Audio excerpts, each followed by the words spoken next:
So where you playing? Are you playing anywhere before the Ark? You guys are coming up on Friday, aren't you? Yeah, we've been doing this run of dates now since the end of April, and we're playing in a place called Harpenden tomorrow, which is down south. Right. And then we're coming up to you on Friday. Quite a long way. It is like the other end of the country kind of thing. I Almost. know. Yeah. Have you been up this neck of the woods before, Teesside? Then you must have in the past. Yeah, just a few hundred times over the years. Nothing, just a few hundred times. Yeah. Nice. So how's everything going then? I mean, it seems to be the new lineup. Since 2006, all guns are blazing. A lot of energy around. Yeah, well, I don't do this all the time because I usually concentrate on my solo career, which I've been doing since 1991. But every few years we do these Icicle Works dates because lots of people come to see us and they still like the songs. And I don't put any new records out and call them the Icicle Works. We just play stuff from the 5 albums that we did in the 1980s. Yeah, but I mean, I bet that's great fun, isn't it? And I suppose you can, like, while you're playing them, they always change nightly, don't they, overnight? Maybe new little excerpts going in and things like that. Hopefully you get better at playing them. Of course. It's a pretty versatile band, and there's areas where we can kind of wander around within the framework of the songs. But I mean, we just enjoy doing it, because we don't do it all the time. It's nice. You sound a bit like the other week I interviewed a guy off the Searchers, John McNally. Oh, what a legend! What a legend! What a lovely man as well. And he's from your neck of the woods. He's a Liverpool man as well. He certainly is. Yeah. And he was telling me, I mean, they've been going since like the late 50s, which is amazing. Incredible, but they had a great run of hits in the 60s, and Needles and Pins and all that. Yeah, he did a lot for the jangly guitar. Well, yeah, I mean, I was looking up on that jangly guitar thing the other day, and his name just popped out. It said that they were one of the bands that could be kind of like invented that almost, that the kind of Birds copied afterwards, that kind of jingle jangle stuff. Yeah, but I mean, the Birds did it a little bit after them. Exactly, yeah. Did all the acclaim, of course. Yeah. But the Searchers are still going. I'm not quite sure how many people are still from the original lineup. It's just him, and there's another guy. He's not from the original lineup, but he did join in about 1963. Right. So he's going back a fair bit. But people just want to hear the songs, So well, this is it. But I couldn't believe their tour schedule. Like, they never stop. I know some of those guys put us. Well, I was going to say younger guys. I'm not younger anymore, but some of those guys do. You're only a burn, mate. You're only a burn. I mean, you see these guys now. The people that I love, who are about 15 years older than me, who I've loved since I started. Yeah. And these guys are 70 now, and the tour schedules are just staggering.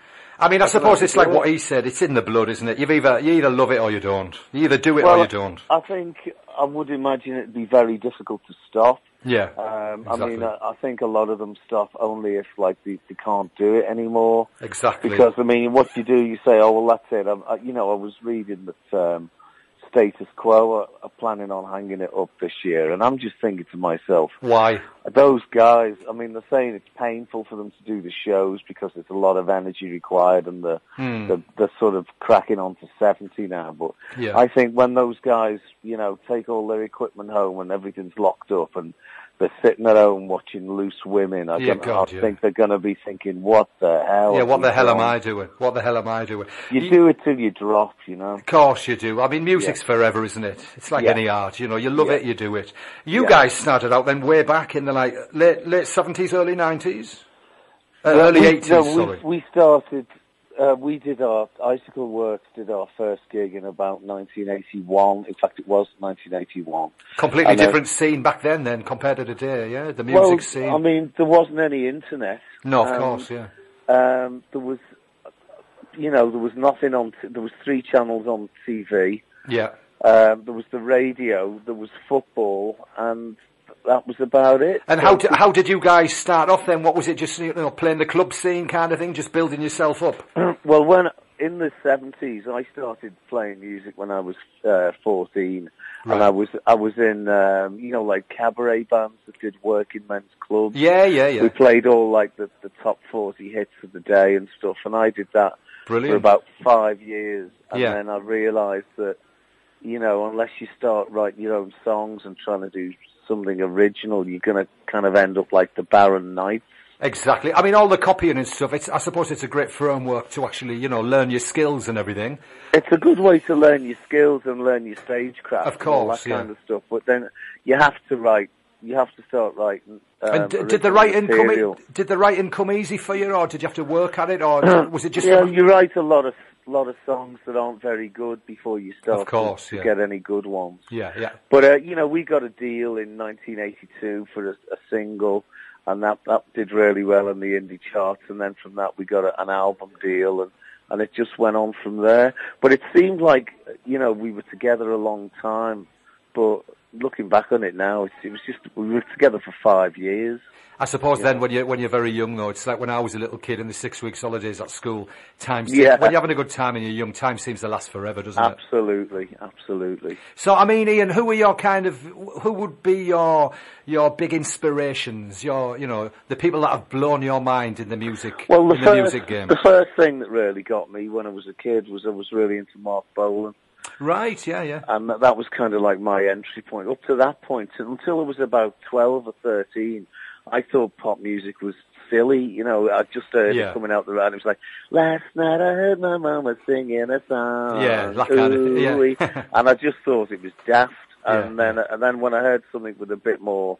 a bit more oomph to it, yeah. A bit more wattage to it. Yeah. Then, of course, and then I just investigated it all, and it was a great time to be 12 or 13, because, I mean, you know, you could go through the entire Beatles catalogue because it had all been out. Yeah. So it was. I didn't start going to gigs till I was about 17. Right. But it was a good time to start being a musician. I feel sorry for the kids now. Oh, God, don't you? Just me as well. I mean, I'm a bit younger than you. I'm like 45. Right. But I remember the late 70s and the early 80s. I mean, I was big into ska and that kind of thing. Right. Even though I was only a little whippersnapper, a 9-year-old, I used to have a great time dancing at the school discos and stuff. And I just remember then the music. It was like, it was proper, wasn't it? It was in your face, and it was people just getting out there and doing it. Yeah, it was. I think there was a lot more. The thing is that music has become devalued now because it effectively comes out of a tap. Exactly. The moguls, Simon Cowell moguls of this world. Would you kill him if you had an air rifle? Maybe I would. I could think of other people who are more dangerous than him that should be eradicated. But, right. I mean, it's just that whole thing of, you know, people just go and press a button now and get music, whereabouts it used to be so much more about seeking it out and going to record stores and going to gigs. And also a tremendous amount of the mystique of music has been taken down because, you know, you didn't know anything about these artists. No. The only way you found out about them was if they did an interview with a music paper, or you went to see them, and, you know, I mean, you didn't even know what Pink Floyd looked like. No. You know? It was a bit mystical thing, wasn't it? These days you can know everything about anybody by the press of a button. If you hear a track somewhere that you like, you go online, you find it, you go to the artist page, you find out everything about them. You can download it. There's a lot of stuff on YouTube that's free. It's a completely different ball game, but you learn to operate within it, you know. Exactly. You said, Ian, he was a big inspiration to you, Mark Bolan, back in the day. And obviously with music, it's forever changing, isn't it? And when when time goes on, you get new artists and stuff. Is there any new people who've been turning you on lately in that kind of thing? Yeah, I mean, there's a lot less as I get older because I've heard it done so many times, and I've heard it done the best. Yeah. But occasionally there'll be something that comes along. Yeah. That I mean, I discovered a great man the other day. I mean, I'm into all sorts. I mean, I like everything really. I like that thing what George Martin said of the Beatles. They asked him once. They said, "What kind of music do you like?" And he just looked at the bloke. He said, "Look, pal, I like good music. There's two kinds of music, good music and bad music, isn't there?" That's correct. You know, so and that can be anything. I always say to people when they say what kind of music, or it's like, I mean, I really like great songs, and I like great players, and I like great singers. Yeah. And sometimes they don't have to be good at all of them, but you know, I like it when it's done well. And the only music that I don't really enjoy is rap, because it's got no melody to it. No. It just sounds like a load of shouting to me. Well, but apart from that, I'm interested in anything that's decent. Yeah, oh, brilliant. Can I just pop one band that I've just got into the last few years? Sure. You might already know them, but if you don't, they're like fantastic. They're called Electric Flag. Have you heard of them? Electric Flag, aren't they a band from like the 60s? Yeah, way back in the late 60s. The guitarist's dead now, Mick Bloomfield. You'll have heard of him. Yeah, and the course, singer Mike Bloomfield. Yeah. Sorry. The singer Nick Gravenites, and they played a lot with the great drummer Buddy Miles, who sings as well. Right. Well, I mean, Mike Bloomfield, I love. He played with Dylan, and he did that super session with Steve. He did do that super session. I thought you were going to lay a brand new band on me. Oh, not brand new bands. God, no. I'm a bit of a dinosaur. Oh, God, what can I think, there's still so much great old stuff. Well, there is. It's just hard getting through all that. It's like if a new artist didn't come along, it wouldn't really bother me, No. In fact, I don't. To be honest, I will listen. I listen to the radio, and I always try and check out new things. Yeah. And occasionally something really good will come along, but not very often. Yeah. Do you get inspired then to write and to create your stuff just like you always did, or is it harder as you get older, or is it easier, or is it just the same as it always was? No, it's not harder. No. You have to kind of be a little bit careful that you don't repeat yourself, because at this stage of the game, I mean, I've been writing since, for like 35 years. Wow, yeah. And usually managing to get an album out every 18 months, every 2 years. So there's a lot of songs that I've done. But, no, the inspiration's the same. I always say to people, I never, ever try to write a song if, I was just mooching around before, and I thought, well, maybe, I'll get my guitar, because I've got a few things on the go. And I thought, no, I don't really feel like it. Wow, yeah. And if you sit down and try and do it, nothing comes. Yeah. It tends to be when the muse decides when it comes to you, not the other way round. Yeah, no good forcing it. If there's nothing there, leave it alone. Absolutely. Same as with everything. It'll come out when it's ready. Yeah. But you've been obviously lucky with the muse, because it's come out to play quite a lot with you, hasn't it?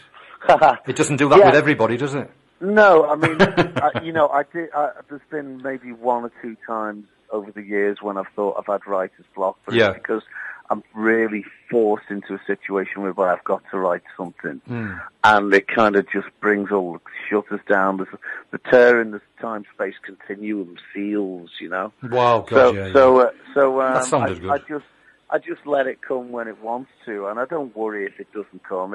What will happen with me is if I know I've got to do an album, I'll kind of be expecting to be writing in the lead up to it, and then it doesn't happen, and then like the week before, I did an album a couple of years ago, and I wrote like 5 of the songs 2 days before I went in the studio. Wow. And they came out pretty good, so I'm not worried about it. And the first step to getting writer's block is worrying.